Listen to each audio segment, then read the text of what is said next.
We have portraits of leading suffragists in Kentucky, Madeline McDowell Breckinridge and Laura Clay, as well as this image of the governor at the time, Edwin Morrow, signing the 19th Amendment in front of all of these suffragists who had been pushing the legislature to adopt this. We also have this very beautiful portrait of Emma Guy Cromwell, the first state librarian, the first Secretary of State, female Secretary of State, and the first female treasurer.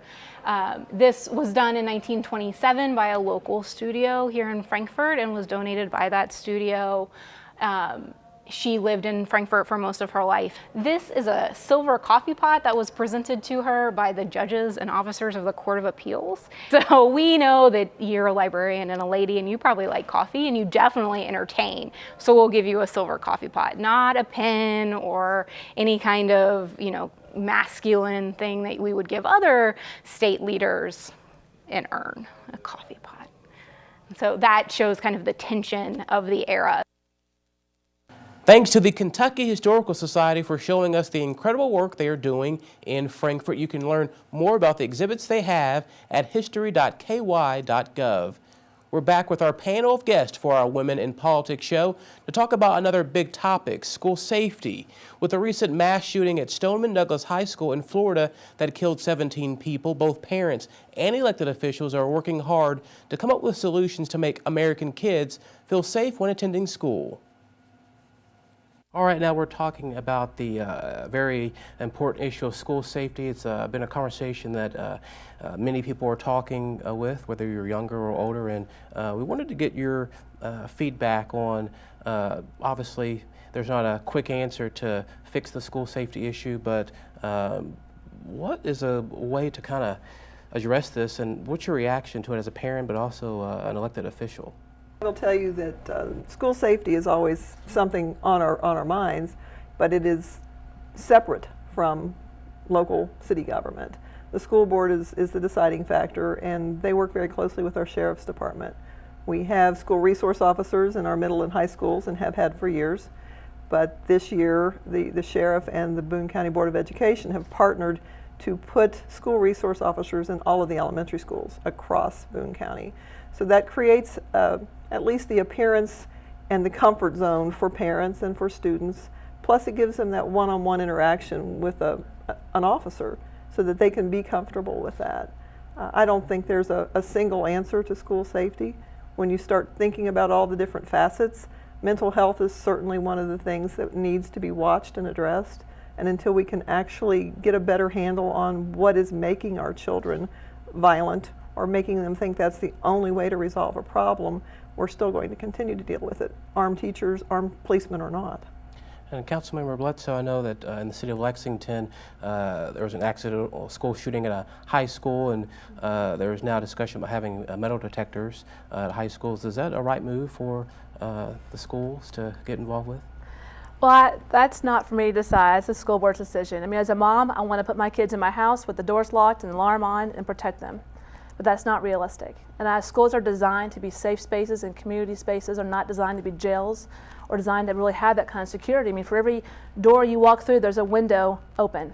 And I think that creates sometimes a false sense of security. But I am absolutely for, Mandy Cox put together an advisory council to look at a lot of different issues.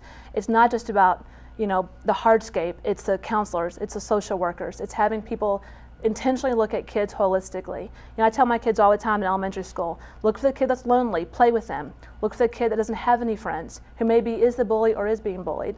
Start that much earlier, so by the time they get to middle school and high school, you know where kids maybe need some more help. And as a city, Lexington has a day treatment center, which has 6 to 12 grade kids who are court ordered to go there. And I think we need to, I've been pushing our administration to increase that capacity, to let kids get out of certain environments and have more holistic care, intentional social work, mental health, all the things around them to provide a much better, I think, path moving forward for them and the safety of the kids at the schools.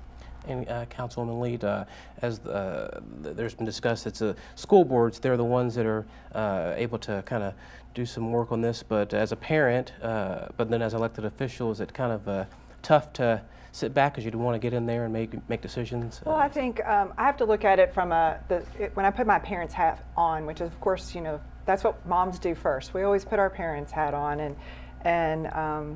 we worry about how our children are also interpreting everything that's happening around them as it relates to the school shootings and how we're dealing with the subject. And my kids are 13 and 16, so they're in that vulnerable, what I would call the vulnerable age group, where that peer pressure and maybe some of the dialogue isn't always healthy. And what am I doing to support them to have those important conversations? And to the extent in schools where there's children who maybe don't have those support mechanisms in their home, are we providing those mental health counselors, and are we providing behavioral analysts? Also, as an engineer, I look at it from the perspective of what have we done to redesign our schools or address the functionality of the front office of our schools to provide an additional layer of protection. I know at my children's school, they recently reconstructed the whole front entrance to make it more difficult to obtain access to the school, and I think that's another element we need to talk about in part of the school safety. I think it is multifaceted, as our other panelists have said. It's not just one solution, but we do absolutely have to keep having a conversation and actually take action and not just keep talking. And Moreover, I think that we had more communication between our local law enforcement, our schools, and parents and judges. Right now, a lot of that in juvenile justice is very protected. And so if a kid gets arrested and under the age of 18 has a gun, they may be very well released back to that home, go back to school the next day, and no one knows the difference. That should be a sign or a trigger of this kid needs help. There's a reason he's got a gun. There's a reason she may think she needs it. All those things should trigger different conversations that I think that we haven't had the necessity or maybe had the desire as a community to do. And I think now we have to look at those things differently. It's a situation in Boone County where there is that type of interaction. There is a school safety committee, and the school board representatives meet with the sheriff's office and meet with the Florence Police Department, and also include the EMS and the fire personnel.